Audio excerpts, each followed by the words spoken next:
Hello friend, आज हामी यस भिडियोमा तपाईले कुनै व्यक्तिलाई पेमेन्ट गर्दाखेरि कति टिडीएस काट्ने भन्ने बारेमा डिस्कस गर्न गइरहेका छौं।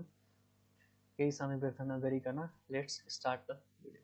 अब सेक्सन 88 ट्याक्स अनुसार चाहिँ यदि तपाईले payment of interest on deposit bond on debenture by bank and financial institution and cooperative to natural person and not related to business of such recipient 5% TDS काट्नुपर्छ। यदि ब्याङ्कले अथवा कोअपरेटिभले कुनै पनि नेचुरल पर्सन कुनै पनि व्यक्तिलाई इन्ट्रेस्ट अथवा डिपोजिटको पेमेन्ट गर्छ भने डिबेन्चर अथवा बन्ड बापत त्यो पेमेन्ट गर्दाखेरि चाहिँ 5% टिडीएस काट्नुपर्ने हुन्छ ब्याङ्क एन्ड फाइनान्शियल इन्स्टिट्युसनले। त्यसैगरी कुनै पनि रेसिडेन्ट ब्याङ्कले इन्ट्रेस्ट पेमेन्ट गर्दाखेरि अथवा म्युचुअल फन्डले इन्ट्रेस्ट पेमेन्ट गर्दाखेरि टिडीएस नकाटिने हुन्छ।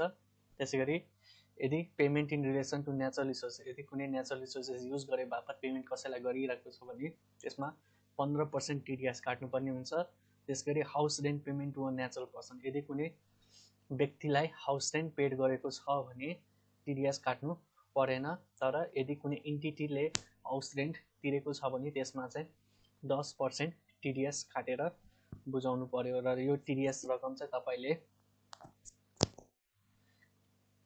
कहाँ भने कर कार्यालयमा लगेर अथवा लोकल लेभलमा र बुझाउनु पर्यो।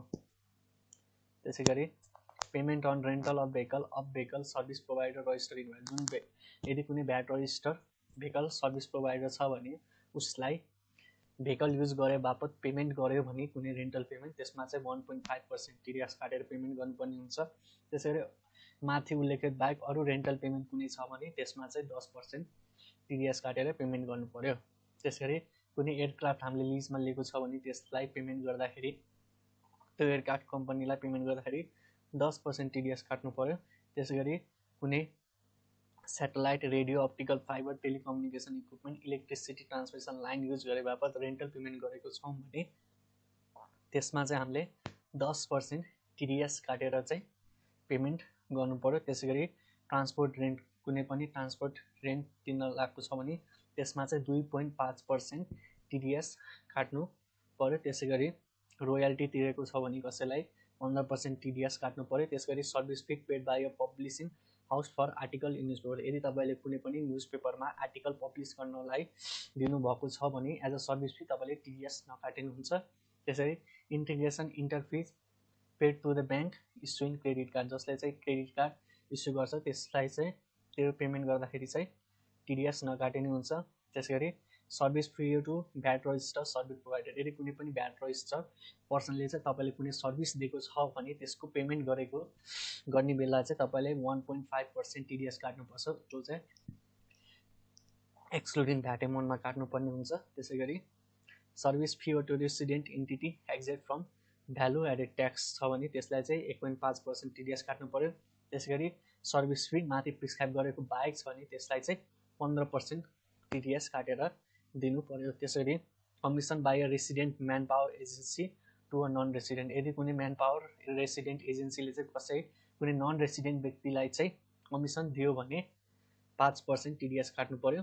त्यसैगरी commission to a VAT register service provider, कुनै भ्याट रजिस्टर सर्भिस प्रोभाइडरले चाहिँ कमिसन पेड गर्नु पर्यो भने कुनै काम गरे बापत त्यो पेमेन्ट गर्दाखेरि चाहिँ कमिसन पेमेन्ट गर्दा चाहिँ 1.5% टिडीएस काट्नु पर्यो। त्यसैगरी माथि यदि भ्याट रजिस्टर पर्सन बाहेक अरूलाई कसैले कमिसन दिनु पर्यो भने चाहिँ तपाईँले 15% टिडीएस काटेर मात्र पेमेन्ट गर्नुपर्ने हुनेछ।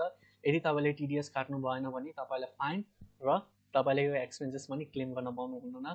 त्यसगरी पेमेन्ट अफ सेल्स बोनसमा कुनै पेमेन्ट गरेको छ भने त्यसमा नि 15% टिडीएस काट्नु पर्यो। जस्ट फर इक्जाम्पल यदि कुनै इम्प्लोइले चाहिँ तोके अनुसारको सेल्स गरिदिएको छ र त्यो सेल्समा चाहिँ बोनस दिनु पर्यो भने उसलाई पेमेन्ट गर्दा चाहिँ 15% टिडीएस काट्नुपर्ने हुन्छ। त्यसगरी retirement payment made by the government of Nepal or from contributed fund by approve retirement fund छ भने यदि कुनै गभर्मेन्ट अफ नेपालबाट रिटायरमेन्ट पेमेन्टमा चाहिँ पेमेन्ट गरेको बेला चाहिँ 5% गेनमा मात्रै तपाईँले टिडीएस काट्नुपर्ने हुन्छ। त्यसैगरी यदि अनएप्रुभ रिटायरमेन्ट फन्डबाट कन्ट्रिब्युट गरेको छ भने 5%, त्यसमा पनि 5% गेनमा टिडीएस काट्नुपर्ने हुनेछ। त्यसैगरी retirement payment from non contributory फन्डबाट रिटायरमेन्ट पेमेन्ट आएको छ नि त्यसमा 15% टिडिएस काटेर पेमेन्ट आउँछ। त्यसै गरी investment return paid by mutual फन्डबाट कुनै इन्भेस्टमेन्ट रिटर्न आएको छ भने नेचुरल पर्सनलाई 5% टिडिएस काटेर आउँछ। त्यसै गरी तपाईँले कुनै म्युचुअल फन्डमा इन्भेस्ट गर्नुभएको छ कुनै इन्टिटिजले भने त्यो इन्टिटिजले पेमेन्ट पाउँदाखेरि इन्भेस्टमेन्ट रिटर्नमा 15% टिडिएस काटेर आउनेछ। त्यसै गरी म्युचुअल फन्डबाट कुनै डिभिडेन्ड पेड गरेको छ भने तपाईँलाई टिडिएस नकाट्नु भयो, यो चाहिँ ट्याक्स एक्जम्पसन भयो। त्यसै गरी यदि रेसिडेन्ट कम्पनी अथवा पार्टनरसिपलाई चाहिँ डिभिडेन्ड पेड गर्छ अनि फर्स्ट डिस्ट्रिब्युसनमा 5% टिडिएस काट्नु भयो। त्यसै गरी डिभिडेन्ड कुनै अदर रेसिडेन्ट इन्टिटीलाई चाहिँ डिभिडेन्ड पेड गरेको छ भने त्यसमा टिडिएस काट्नु परेन। त्यसै गरी dividend by resident partnership or company redistributed of amount which dividend tax is already levied भने त्यसमा टिडिएस काट्नु परेन। त्यसै गरी गेन फ्रम इन्भेस्टमेन्ट इन्सुरेन्स कुनै इन्भेस्टमेन्ट इन्सुरेन्सबाट हामीले गेन गरेको छ भने त्यसमा चाहिँ 5% टिडिएस काट्नु पर्यो। त्यसै गरी अब टिडिएस एज पर सेक्सन 88 को अनुसार चाहिँ टिडिएस केमा टिडिएस काट्नुपर्ने त विन्डफल गेन। यदि हामीले कुनै नेसनल अथवा international level price prescribe by government छ भने त्यसमा चाहिँ 25% टिडिएस काट्नु पर्यो। कुनै हामीले विन्डफल गेन भयो भने जस्तो सपोज भाट बटेटिङमा गयौँ हामीले र त्यहाँ हामीलाई बाइक पर्यो र बाइक पर्दाखेरि बाइकको मार्केट भ्यालुको एमाउन्टमा चाहिँ तपाईँले 25% टिडिएस चाहिँ बुझाउनु पर्ने हुनेछ। त्यसै गरी विन्डफल गेन ट्याक्स चाहिँ केमा लाग्दैन, विन्डफल गेन ट्याक्स चाहिँ यदि नेसनल अथवा इन्टरनेसनल प्राइज अवार्ड छ जुन चाहिँ 5 लाखसम्म छ भने 5 लाखसम्म छ र त्यसलाई चाहिँ जसले चाहिँ कन्ट्रिब्युट गरेको छ towards the literature, art, culture, sport, journalism, science, technology and public एडमिनिस्ट्रेसनमा त्यसमा चाहिँ तपाईँले टिडिएस नकाटे पनि हुन्छ, यो चाहिँ एक्जम्पसन छ। त्यसै गरी टिडिएस एज पर सेक्सन 89 अनुसार यदि तपाईँले कन्ट्र्याक्ट पेमेन्ट कुनै व्यक्तिलाई कन्ट्र्याक्ट पेमेन्ट गर्नुभएको छ 50,000 रुपियाँभन्दा बढी, त्यो पेमेन्ट गरेको बेला चाहिँ तपाईँले 1.5% टिडिएस काट्नुपर्छ। यो कन्ट्र्याक्ट पेमेन्ट चाहिँ तपाईँले 10 दिन लास्ट पेमेन्ट 10 दिनको क्यालकुलेट गरेर गर्नुपर्ने हुन्छ। फर इक्जाम्पल तपाईँले 1 गते चाहिँ 10,000 पेमेन्ट गर्नुभयो र तपाईँले गएर एकैचोटि अब 15 गते गएर 40,000 पेमेन्ट गर्नु पर्यो भने तपाईँले टिडिएस काट्नु परेन। तर 1 गते 10,000 र तपाईँले 5 गते गएर 40,000 पेमेन्ट गर्नुभयो भने जुन 50,000 क्युमुलेटिभमा छ 10 प्लस 40,000 50,000 त्यसमा चाहिँ तपाईँले 1.5% टिडिएस काटेर पेमेन्ट गर्नुपर्ने हुन्छ त्यो कन्ट्र्याक्ट एग्रिमेन्टमा। यदि यसमा कन्ट्र्याक्टमा चाहिँ के रिफर गरेको छ त तपाईँले कुनै सप्लाई अफ गुड्सको कन्ट्र्याक्ट हुनसक्छ, कुनै लेबरको सप्लाई कन्ट्र्याक्ट हुनसक्छ, कन्स्ट्रक्सनको सामानहरू खरिदको कन्ट्र्याक्ट हुनसक्छ र अरू कन्ट्र्याक्ट जुन चाहिँ आइआरडीले प्रिस्क्राइब गरेको छ त्यो कन्ट्र्याक्टहरूमा चाहिँ तपाईँले 1.5% टिडिएस काटेर चाहिँ पेमेन्ट गर्नुपर्ने हुनेछ। त्यसै गरी अब on contract paid made by the resident person to non resident person. अब रेसिडेन्ट पर्सनले चाहिँ नन रेसिडेन्ट पर्सनलाई कन्ट्र्याक्ट पेमेन्ट गर्दाखेरि चाहिँ यदि त्यो कन्ट्र्याक्ट पेमेन्ट चाहिँ रिपेयरको एयरक्राफ्टको रिपेयरको लाग्यो भने 5% टिडिएस काट्नु पर्यो र यदि रेसिडेन्ट पर्सनले प्रिमियम पेड गर्छ कुनै नन रेसिडेन्ट इन्सुरेन्स कम्पनीलाई त्यसमा चाहिँ 1.5% टिडिएस काट्नु पर्यो। In other case if return notice is issue to a taxpayer resident person, अब नोटिसमा जति रेट प्रिस्क्राइब गरेको छ त्यो रेट अनुसार चाहिँ तपाईँले टिडिएस पेमेन्ट काट्नुपर्ने हुन्छ। त्यसैगरी यदि कन्ट्र्याक्ट वर्क क्यारी गरेको छ थ्रु कन्ज्युमर कमिटीबाट पेमेन्ट जुन यदि पेमेन्ट चाहिँ 5 लाखभन्दा बढी गर्नुपर्ने भयो भने त्यसमा चाहिँ 1.5% टिडिएस काट्नुपर्ने हुनेछ। त्यसैगरी यो अहिले माथि डिस्कस गरेको चाहिँ सबै फाइनल विथहोल्डिङ टिडिएस हो। अब एडभान्स टिडिएस भनेको एडभान्स टिडिएस कुनमा चाहिँ एडभान्स टिडिएस हुन्छ त्यो बारेमा डिस्कस गरौँ जुन चाहिँ सेक्सन 95 कमा छ। अब हामीले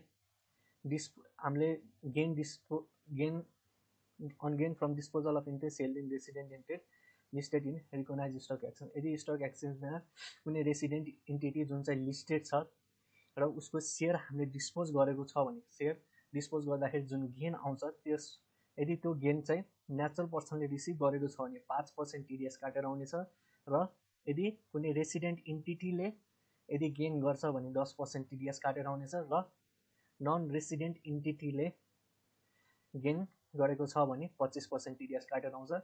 त्यसैगरी यदि सेयर डिस्पोज गर्दाखेरि चाहिँ रेसिडेन्ट इन्टिटीले जुन चाहिँ नन लिस्टेड स्टक एक्सचेन्जमा चाहिँ लिस्टेड छैन यदि नेचुरल पर्सनले रिसिभ गर्छ भने 10% टिडिएस काटेर आउँछ। त्यसै गरी रेसिडेन्ट इन्टिटीले गेन गरेको छ भने 15% टिडिएस काटेर आउँछ र अदर नन रेसिडेन्ट छ भने चाहिँ 25% टिडिएस काटेर आउँछ। त्यसै गरी यदि हामीले क्यापिटल गेन ट्याक्स कति बुझाउनु पर्यो त, यदि हामीले ल्यान्ड एन्ड बिल्डिङ जुन चाहिँ नन बिजनेस चार्जेबल एसेटमा क्लासिफाइड गरेको छ त्यसमा चाहिँ कति टिडिएस बुझाउनु पर्छ त हामीले। यदि ल्यान्ड एन्ड बिल्डिङ चाहिँ 5 वर्षभन्दा कमसम्म हामीले अन गरेको छौँ भने 5% टिडिएस हामीले एडभान्स टिडिएस चाहिँ कन्सर्न गभर्मेन्ट अफिसमा गएर चाहिँ बुझाउनु पर्ने हुनेछ। यदि त्यो ल्यान्ड एन्ड बिल्डिङ चाहिँ जुन चाहिँ ल्यान्ड एन्ड बिल्डिङबाट चाहिँ गेन हामीले अन गऱ्यौँ जुन चाहिँ 5 वर्षभन्दा बेसी अन गरेको छ भने जम्मा 2.5% टिडिएस चाहिँ तपाईँले बुझाए पुग्छ।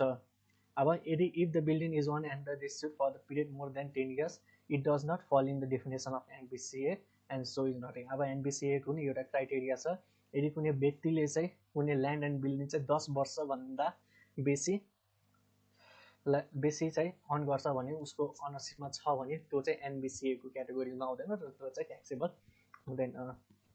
अब advance tax on disposal of land and building on by the entity or business. अब एसेट नेचर पर्सन छ 1.5% सेल्स भ्यालुमा चाहिँ टिडिएस काटेर दिनु पर्यो।